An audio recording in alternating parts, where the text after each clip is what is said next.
Hey everybody, welcome to the Addiction Unlimited podcast, where you get to learn everything you want to know about addiction and recovery. I'm your host, Angela Pugh, co-founder of Kansas City Recovery, life coach, and recovering alcoholic. To learn more about me, you can listen to episode 0 on your podcast app or find us on the web at addictionunlimited.com.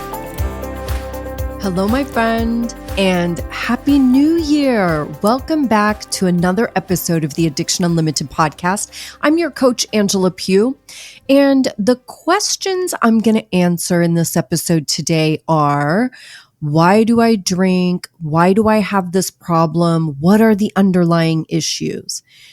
When you decide to quit drinking, you have this sense of hope and relief and optimism, right? You can see your whole life free from alcohol, where you can finally be your true self and get your life in order. But the reality is that quitting drinking is not a magic pill that instantly solves all your problems. It's easy to track all of our problems back to alcohol and to believe if you remove the alcohol, you remove the problems, but that's not actually the truth. Sobriety is quitting drinking. Recovery is healing. Healing the pieces that lead us to self-medicate or look for things to change how we feel about ourselves and our lives. So when you quit drinking, you're sober. And if you want to stay sober for the long term, then you have to get into the recovery part. It's a process. It requires commitment and bravery and perseverance.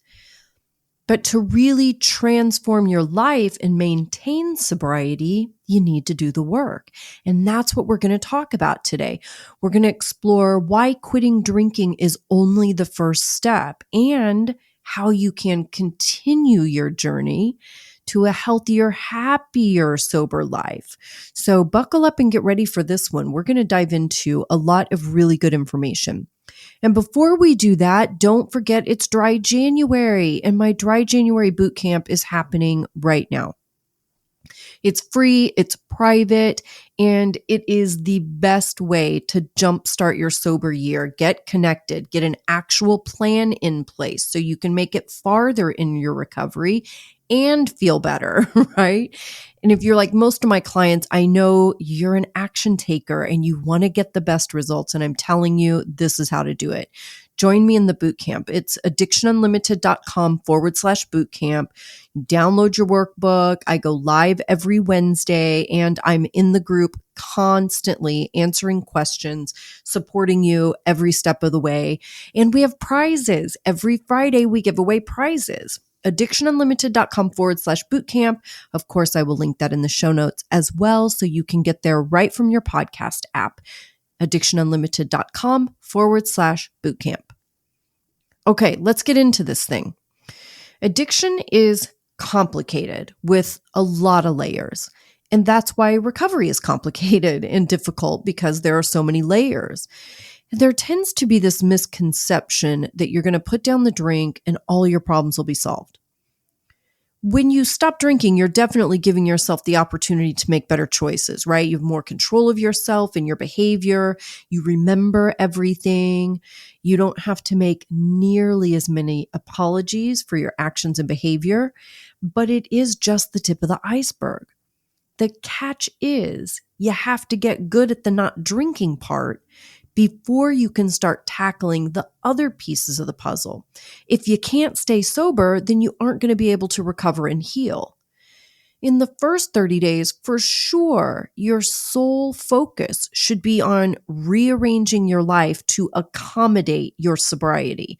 Make sure you feel safe. Make sure you're as comfortable as possible, connected with like-minded people, and not triggered.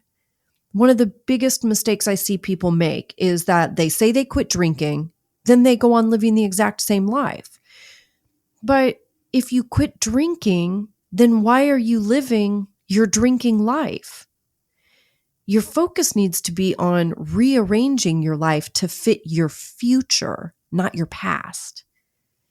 And the questions I get most often are, why do I drink? Why do I have this problem? What are the underlying issues? And the simple answer is you drink to change how you feel. And the top feelings that drive you the wrong direction on a daily basis are boredom and loneliness, right? Those are big ones. Anxiety and anger. I mean, anger is a whole other episode all by itself. You're mad at life. You're mad at your job, mad at your spouse, mad at your family, mad at your money situation, mad, mad, mad, mad. Everybody's mad. And here's how this manifests on a daily basis, because, I say this all the time. I feel like you hear all these buzzwords, but we don't talk about what that looks like on a daily basis. So let's talk about some anxiety or feeling uncomfortable or insecure and what that really is. So sometimes it is feeling like you aren't good enough or smart enough or you don't deserve better. Or if you're afraid, right? Fear, this is a huge component of anxiety too.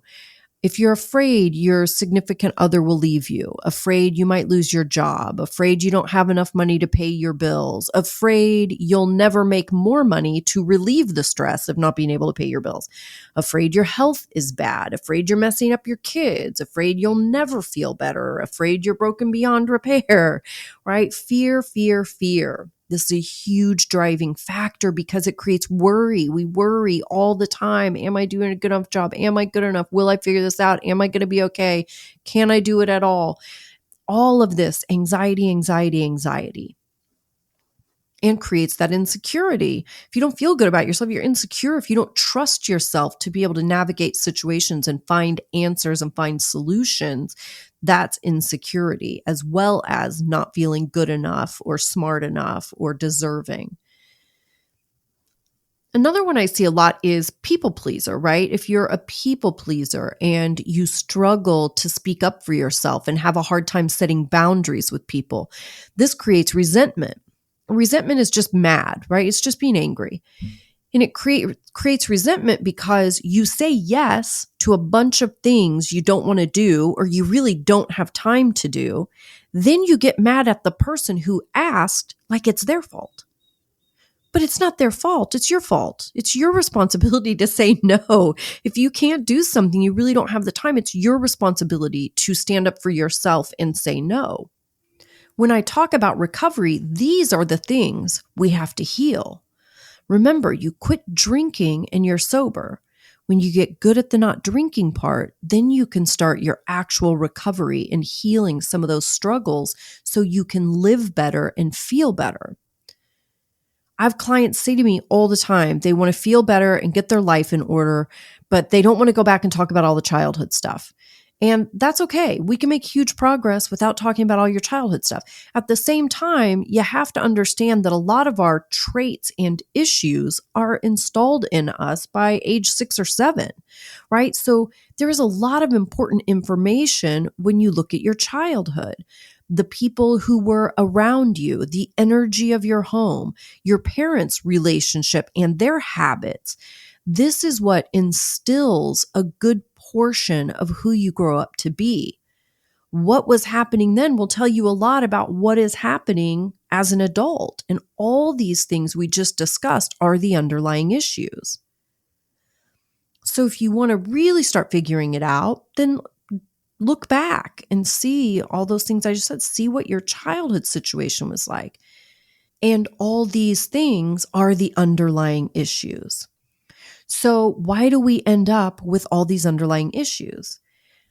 The simple answer is life. Life is hard. It's exhausting. It pushes you to your limits.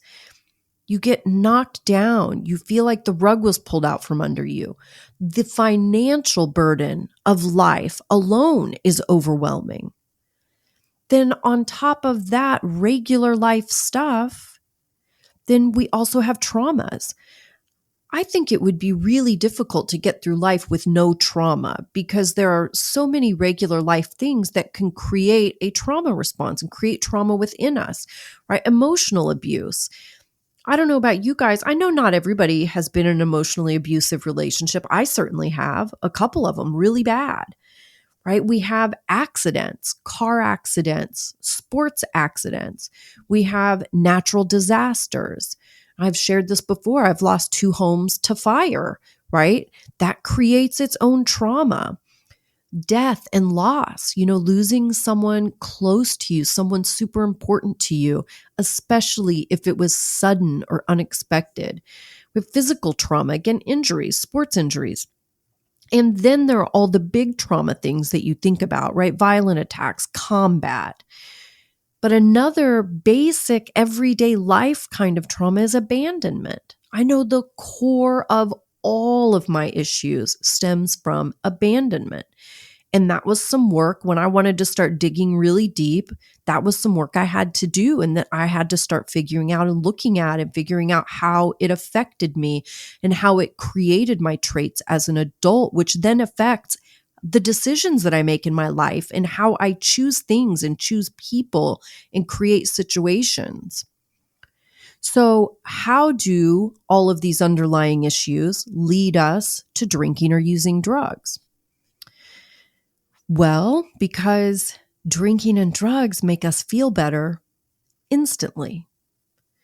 This is another layer that can be confusing.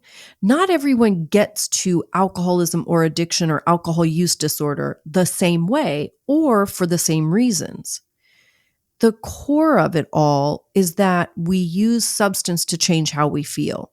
When it works, right, we take the drink and we feel better, then we drink more. And that's what creates the cycle, right? And so it goes. Some of you maybe started drinking in high school or younger, and some of you didn't drink until you were older. I have clients who didn't even start drinking until their 40s and 50s when their kids were older and off to college. We get to the same place for the same reasons, but our paths are different. If you started drinking in high school, you probably had some underlying discomfort, a stressful home, or pressure to achieve, or parents that were constantly fighting, which creates anxiety and insecurity. Or you had a parent that was an alcoholic, or you had a sibling that was the good one and did everything right, and that made you feel inadequate and insecure and not good enough. Or maybe your family had plenty of money and you had a super controlling parent that was always yelling and complaining about how much money was being spent. Or maybe your family didn't have any money and you had the constant fear and anxiety of wondering if everything was going to be okay. You see what I'm saying? Our circumstances can be very different, but our feelings are the same. And the feelings are what we drink over. Maybe you're like me and you didn't even drink in high school. I drank one time when I was young, like 13 or 14. It was a freaking nightmare and I had zero interest in it from that point forward, right? I started drinking a little bit after a breakup, my first love. The relationship ended unexpectedly and I went right off the deep end. Well, that was my first step off the deep end. And part of my journey off the deep end was that I started working in a bar. And that's when my relationship with alcohol was solidified. I was 20 years old. I was anxious. I didn't know anyone. I didn't know what I was doing. And alcohol took all the fear and anxiety away. And from that point forward, it was my go-to for everything. And I wondered from time to time throughout my recovery, I wondered, like, if I didn't start working in a bar, would I have ended up an alcoholic? Absolutely. My path there would have just been different. Maybe it would have been happy hour after work at my 9 to 5 if I was that person, right? I would have really enjoyed happy hour and hanging out with all the people. Maybe there would have been a cute boy that I wanted, so I would have gone to happy hour more frequently and I would stay later than my coworkers who probably had to get home to spouses and kids. And my relationship with alcohol would have ended up exactly the same because I would have had all the same feelings: insecurity, anxiety, uncertainty, feeling inadequate. All of that would have been there regardless of where I worked. Does that make sense? Again, we have a tendency to attach facts to the outside picture instead of the inside picture. It doesn't matter where I am or what I'm doing or how great my life looks, because the inside stuff is the same regardless of the outside details. Our path will be different, but our feelings will be the same. Another layer of this, and this is the last one we'll talk about on this episode, but it's the genetics layer. There is a genetic component that can make you more susceptible to addiction and compulsion. And many of you can relate perfectly to this because you had an alcoholic or addict parent.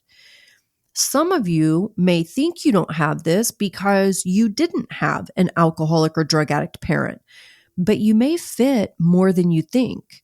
You can look through your family and see if there were mental health issues, bipolar disorder, personality disorders, anxiety, depression, major depressive episodes. Or were there any other compulsions like a workaholic? I know a lot of us have workaholics, and I became a workaholic. Or an exerciseaholic, a shopaholic, a food and sugar-aholic. All of these are in the same arena. So just because it doesn't manifest as drugs or alcohol doesn't mean the genetic component isn't there. It will just manifest in other ways. But you also don't have to be born with the genetics to end up with an unhealthy relationship with substances, because one of their gifts is that they hijack your brain and they create their own loop. So if you engage in drinking or other substances consistently, over time, it'll create the necessary pieces in your brain to be addiction or alcoholism or alcohol use disorder. I use all those terms interchangeably, by the way. They're all the same thing. You hear people say, I have an addictive personality, and this is why. Our brains are wired a certain way to respond to different stimulus in a specific way, and we're compulsive. If I do something and like it, I want to do it more. This is why we have to be mindful when we get sober and start to recover. We can easily switch compulsions, right? Drinking to food or shopping or sex. We're wired to kind of overdo things. I want to recap and bring it all together because we've covered a lot of material in this episode, and I want it to all make sense so you understand that quitting drinking is just the beginning, but that you also understand the answers to those questions. Why do I drink? Why do I have this problem? What are the underlying issues? The underlying issues are the feelings: anxiety, discomfort, low self-esteem, feeling inadequate, mad, fearful, lonely, bored. Where these issues come from is living life. Job and money struggles, relationships and breakups, health scares, problems. If you want to get to the real core of things, look at your home life as a kid and what your environment was like. How were the adults around you? What were their behaviors? How did they handle stress and problems, right? Were they calm, open communicators, or were they bottling everything up and then explosive when they couldn't take anymore? And how did all of that make you feel, whatever your situation was? What effect did it have on you? What were your fears then? And what were your adults' fears, right? The people around you, what were their fears? That's how you start getting into the real core of things. The answers are in the feelings. Quitting drinking is only the beginning, because once you quit drinking, you have to begin healing the feelings that drive the behavior. And that's how we stay sober for the long term. You have to feel better. And I want to say one more thing on the recovery healing part of this, because when you stand back and look at it, it can seem insurmountable. Like it's just too big to tackle and you have no idea where to even start. And that will make you give up before you ever get started. Don't do that. If you think of every issue as an individual battle you're going to have to fight, that's going to feel like too much. And that's not how it works. How it really works is you start making progress on staying sober, and all these things begin to heal in the background, a lot of them without you even realizing it. When you make a commitment to sobriety and you do the work you have a plan and you follow the plan, and you have a sponsor or a mentor or a coach to guide you, and you just keep doing it day in and day out, you will see massive change in all areas of your life. As you make progress every day and you're fighting your way through, you're also learning how to better manage your feelings and self-regulate. And that means you'll naturally start making better choices in your life. You're also building self-esteem as you show yourself every day what you're capable of. And that heals a whole bunch of things. And through all of this, by you just showing up and following through, every area of your life is going to look and feel different. And you're going to feel better about what you're doing and better about who you are. Don't look at every issue and struggle as an individual battle. Because really, just put one foot in front of the other. Follow some guidance from people who've already done it successfully. You'll be amazed at how different your life can be and how fast it can happen. Quitting drinking is a huge achievement, but it is important to remember that it's only the beginning of the journey to creating a better life. Doing the work means addressing the underlying issues, embracing a new lifestyle that fits your future instead of trying to live the same life that fits your past, and nurture your recovery. Don't quit drinking and then continue living your drinking life. This road may be challenging and recovery may have its ups and downs, but with a plan and support, you can get through the challenges and you can create a life that you're proud of. Embrace the journey, my friend, and do the work. And then get your happy buns in the Dry January boot camp and hang out with me, okay? addictionunlimited.com/boot camp. Happy New Year, my friend. I'm so excited for 2024 and all the great things I have coming and all the great things this year can bring for you. I hope you're having a fantastic day, and I will see you next week. You've reached the end of another great episode of the Addiction Unlimited podcast. Candid and honest conversation about addiction and recovery. Be sure to visit us at addictionunlimited.com to join the conversation and access show notes and links to everything we talked about. Love this episode? Please take 30 seconds to subscribe, rate, and review on iTunes to help us improve and give you the information you want. Thanks for listening. See you next week.